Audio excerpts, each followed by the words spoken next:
Yippee-ki-yay, melon farmer. That's right, yippee-ki-yay, melon farmers. Welcome back. It's the Big Canucker here. Hey, if you're a knife nerd, if you're an EDC person, I've been away for a little bit and I gotta apologize. You know what? Just life happens. There's just been a whole lot of stuff in the Big Canucker's life that's happened.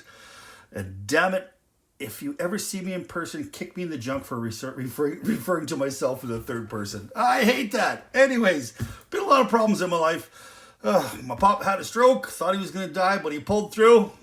Have inherited a niece and a couple of kids, so that my recording studio is a bedroom. And she's got crazy hours, so I'm having a real hard time getting in here, but damn it.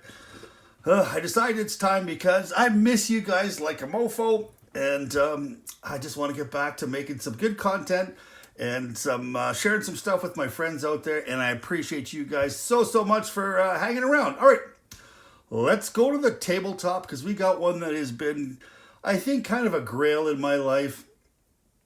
And I managed to finally snag one. I had to sell some stuff to get it, some other knives to get it.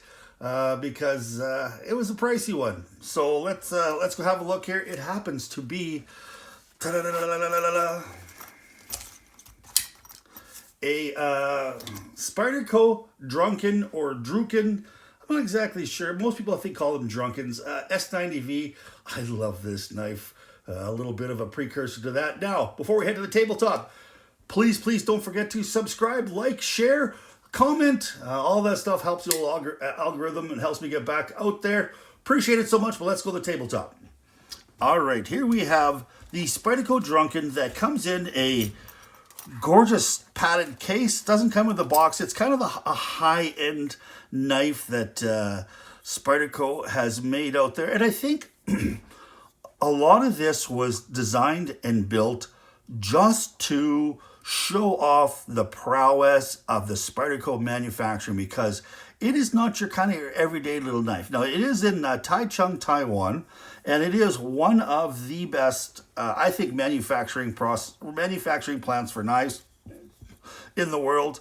The stuff that comes out of Taichung, Taiwan, in my opinion, is the fit and finish is excellent. And they have one of the absolute best finishes on a knife blade that I love. And it is this kind of this stone-washed, I guess it's kind of a mirror polished stonewash. I just love this knife. But let's go over a little bit of size comparisons. Then we'll do some tactical stuff on here. Now, the one that everybody, I think, compares this knife to is this one here. Happens to be a very similar knife that is extremely less expensive. This one here happens to have LC200 steel in it. It is the Spyderco Spidey Chef, and this is kind of a camp knife that is, out there.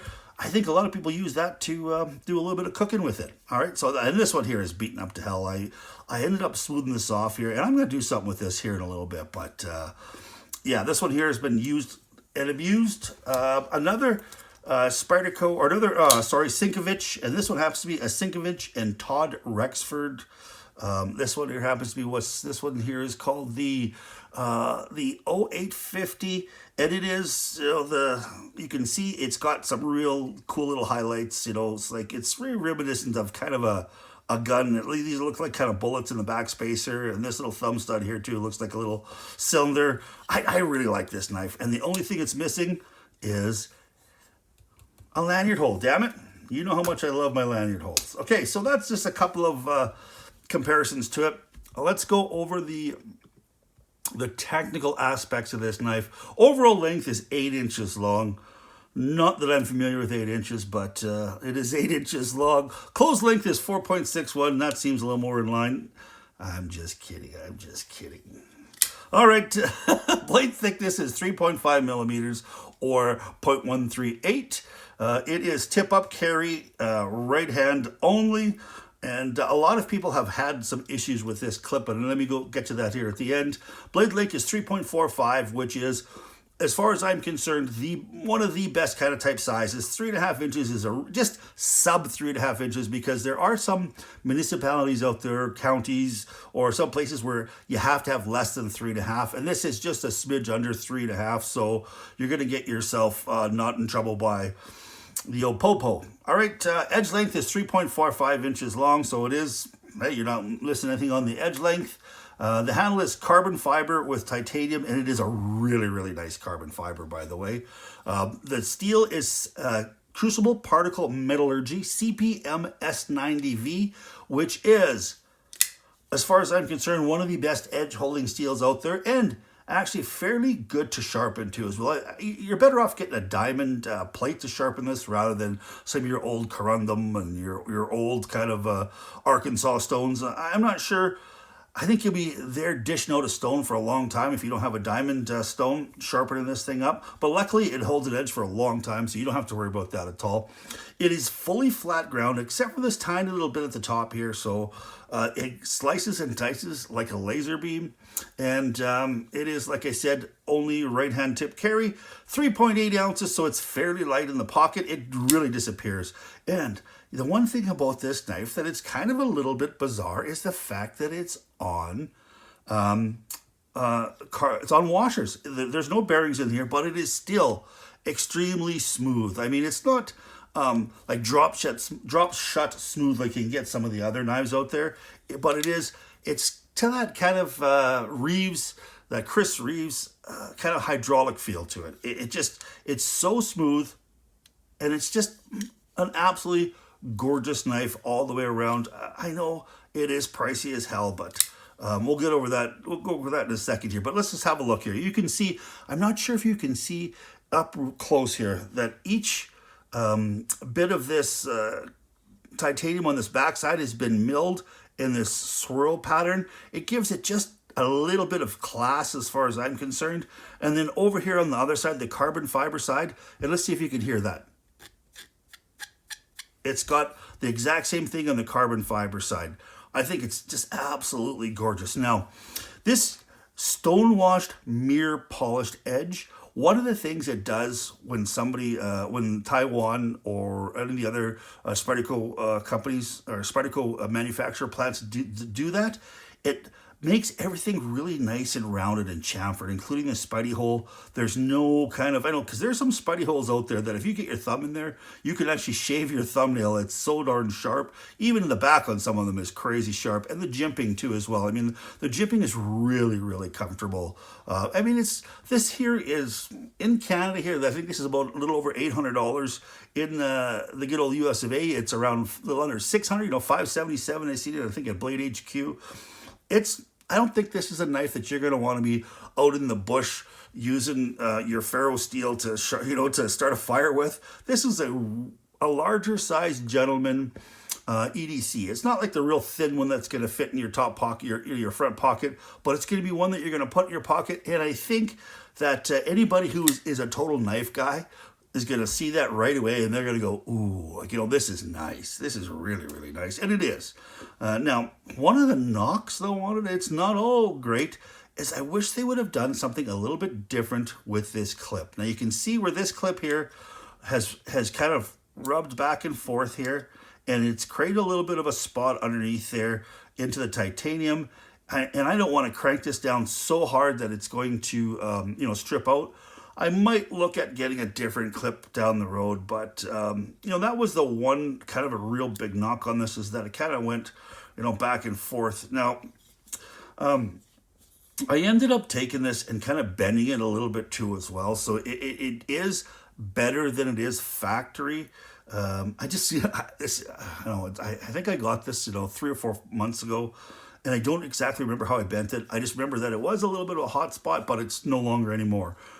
So you know what? It is absolutely fantastic. Now, the other little knock that I have on this is, I don't know if it's a good thing or if it's a bad thing, but these little tri-wings, now I do believe this is a T8 Torx, and these are T6s. I wish they'd gone a little bit bigger than that, but I know with this here, you can actually turn that with your thumb. And as you can see now, it's not centered. So I think, so now she's pretty close to being centered. So, I mean, if you don't have a Torx with you. You can kind of swing that with your thumb. I don't know if that's a good thing or a bad thing. I think what I might end up doing is I might end up getting it nice and centered, completely dialed in, and using some Loctite on there, because I don't want this thing to back out on me and lose one of these pivot screws, or even have this thing get totally off kiltered and scratch the side of the blade somehow or something like that. You know, I don't want that to happen. So I'm probably going to use a little bit of blue thread locker just to lock it down into place, or even maybe some purple thread locker. There is a such thing as called a low strength thread locker that's more for vibration than it is for actual strength, and it's purple, and it allows you to, you don't have to worry about cranking, you know, trying to uncrank it or using heat or anything like that. So I'll try to find, I have some purple thread locker around here. That's just a little bit of a tip. I'm going to try to keep on going with as much content as I can over the next little bit. See, like my niece is, right today she's gone here to work this morning at a little after 9, so it allows me to get in here and get the editing done, get it uploaded and stuff like that before my appointments this afternoon. So I'm going to try to get as much as I can. At the minimum, I'm trying to get at least two videos a week. Once she's kind of moved out, I'm going to crank her up to 3 or 4 and just have some fun here. I got some really, really nice stuff that's coming at you down the road, and I do appreciate you guys sticking with me. I'd love to hear what you have to say about this Spyderco Drunken. For me, I think this is an 8 out of 10.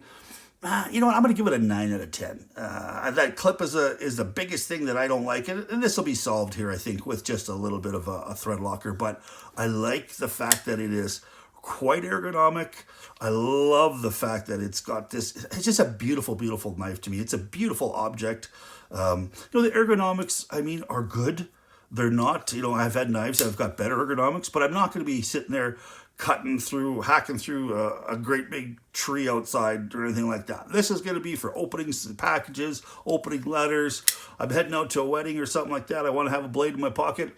I think the Spyderco Drunken is going to be one. It's definitely a keeper. I'm so happy I picked this up. And you know what? If you have a chance to get yourself a nice one on the secondary market, go for it. I think at $800 plus for new is just a little... I think it's just a little bit out there for this knife. I mean, new, I think you're at $600, I think is okay. But when you're getting close to $1,000, I think it's just a little bit north of what I think I'd want to pay for it. And I didn't pay anywhere near the $800 for this here in Canada. As a matter of fact, I paid half of that. All right. Please stay safe out there. Please keep your stick on the ice, the shiny side up. This is the Big Canucker saying adios.